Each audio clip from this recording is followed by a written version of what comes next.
જામનગર મહાનગરપાલિકા દ્વારા Hapa market yard તરફ જવાના માર્ગ પર કરોડો રૂપિયાના ખર્ચે રેલવે લાઇન પર ઓવરબ્રિજ બનાવવામાં આવ્યો છે। આ ઓવરબ્રિજ ઘણા સમયથી પૂર્ણ થઈ ગયેલો હોવા છતાં લોકાર્પણનું મુહૂર્ત હજુ સુધી કોર્પોરેશન દ્વારા જાહેર કરવામાં આવ્યું ન હોય। ઓવરબ્રિજ બની ગયો હોવા છતાં હજારો વાહન ચાલકો રેલવે ફાટકને કારણે પરેશાન થઈ રહ્યા છે।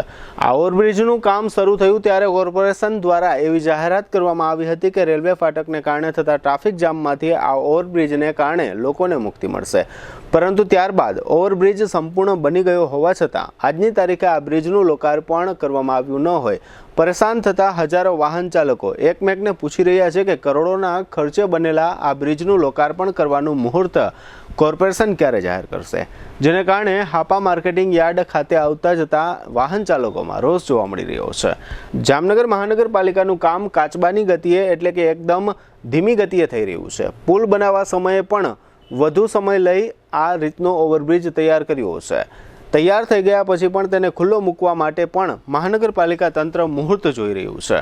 મહાનગરપાલિકા લોકોને હેરાન કરવા સિવાય કશું કરતી નથી તેવી લોકોમાં એક પ્રકારની છાપ બેસી ગઈ છે। કરોડો રૂપિયાના ખર્ચે તૈયાર થયેલ આ ઓવરબ્રિજને તાત્કાલિક ખુલ્લો મૂકીને મહાનગરપાલિકાએ અહીંના ટ્રાફિકને હળવો કરવો જોઈએ તેવી લોક માંગણી પ્રચંડ બની રહી છે। અમુક લોકોએ તો એવું પણ કહ્યું છે કે આવતા 7 દિવસમાં આ ઓવરબ્રિજને ખુલ્લો મૂકવામાં નહીં આવે તો અમો બધા સાથે મળીને પુલ પાસે મૂકવામાં આવેલ આળસને હટાવીને માર્ગને ખુલ્લો મૂકીશું। દુખાવાથી પીડાતા દર્દીઓ માટે જામનગરમાં ફ્રી ડેમો। નમ્રતા વેલનેસ સેન્ટર।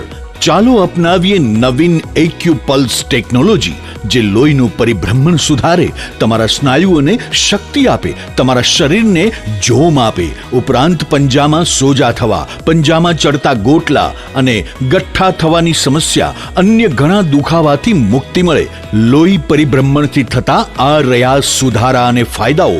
કોષની વૃદ્ધિ અને અંગની કામગીરીમાં સુધારો, ત્વચાને વધારે સ્વસ્થ બનાવે, ત્વચાની રોગ પ્રતિકારકતા વધારે, ઓક્સિજનથી સમૃદ્ધ લોહી સ્નાયુઓને આપે, હૃદયની સ્થિતિમાં સુધારો કરે, હાઈ બ્લડ પ્રેશરની સ્થિતિમાં સુધારો કરે, મગજની કામગીરીમાં સુધારો કરે, શરીરમાં જોમ અને શક્તિ વધારે।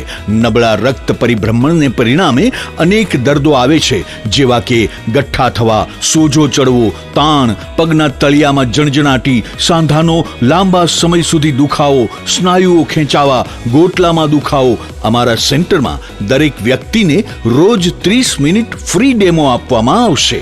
આ સેન્ટરમાં ફ્રી ડેમોનો લાભ લઈ દુખાવાના દર્દથી મુક્તિ મેળવો।